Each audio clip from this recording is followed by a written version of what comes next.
It's anti-Semitic Britain. As Dame Maureen Lipman said, it's become the new rock and roll to be anti-Semitic. We had Stephen Silverman on from the Campaign Against Anti-Semitism yesterday. He said, among people who see themselves as left-wing and woke and forward-thinking, they think it's cool to be anti-Semitic. What is going on? Well, I mean, anti-Semitism has been a problem for a very long time, much longer, obviously, historically, but I mean in the last sort of 10, 15 years before the events of the 7th of October. But it's always been kind of low-level threats. So there have been security on doors of Jewish schools, particularly where I live in Stamford Hill, in Orthodox communities for a very long time. And it's just, there's been a kind of nervousness.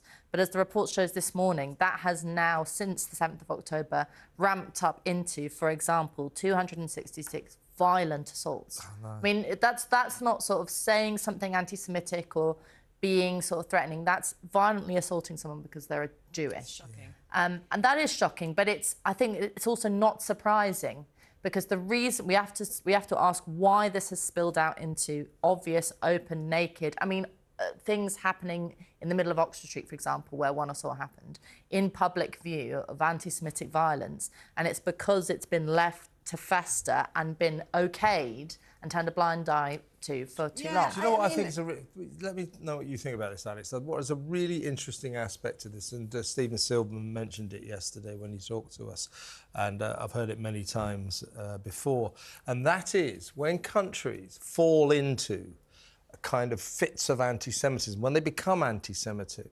and they start focusing, obsessing on hating Jews, it is a sign that those countries, those societies are falling apart. And you know which country I'm talking about. I'm talking about Germany in the 1930s. So below the surface of this, the fabric of British society, I think, is in some trouble right now. Well, I mean, the writer Daniel Benjamin wrote a letter on Liberty about this, about understanding anti-Semitism, which everybody should read, because what he points out is that we've got this kind of heady and complicated mix of there's sort of a little bit of old, you know, skinhead right-wing kind of anti-Semitic Jew-hating, which has been around for a very long time.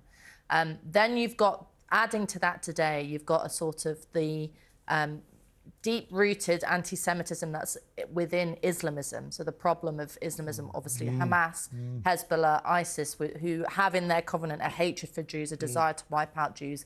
And unfortunately, there are people who subscribe to that view living in the UK. We know that because there's been homegrown terrorists and all the rest of it.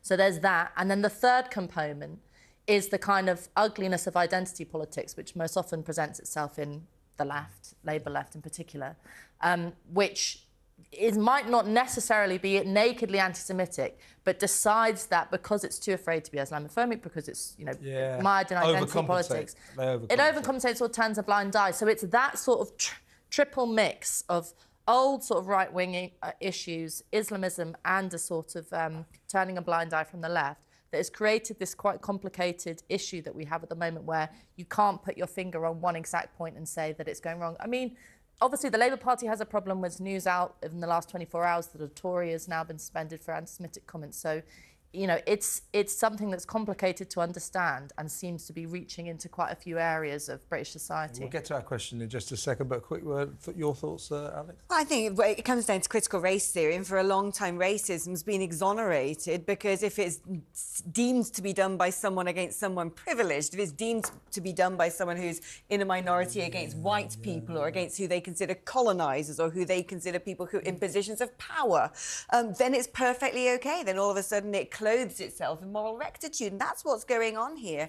I think we often see we're in a recession now, but economic hardship, which we saw after the end of the First World War, all of a sudden people get jealous and bitter and they point the finger at those who they think are the haves. And actually, critical race theory in the modern era has said that's OK. You can beat down on white people. You can beat down on people as long as, you know, it seems in your mind that they have an advantage over you. And that ties into the old anti-Semitic trope. And as Ella was saying, quite poignantly, actually, is we've completely gotten rid of any criticism of the worst forms of Islamism in this country by saying it's Islamophobic. And so you've got these two twin things that have blown up without any pushback, one being Islamism and the other being this sort of left-wing hatred for those that they perceive are more successful than them.